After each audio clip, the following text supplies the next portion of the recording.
पिताजी, जिंदगी भर मैंने कई युद्ध लड़े, सम्मान के लिए, कर्तव्य के लिए, जीत के लिए।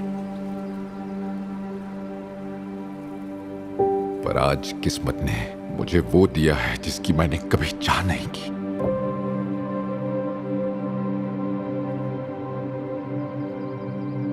एक बेटी,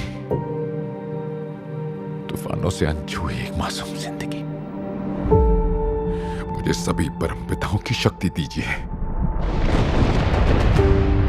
ताकि मैं एक आखिरी युद्ध लड़ सकूं, एक आखिरी दुश्मन को हरा सकूं और अपनी बेटी के पास लौट सकूं।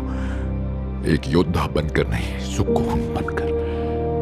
उसे युद्ध नहीं, शांति का एहसास दिलाने जो मेरे नसीब में नहीं था। पिताजी, मेरी पुकार सुन लीजिए।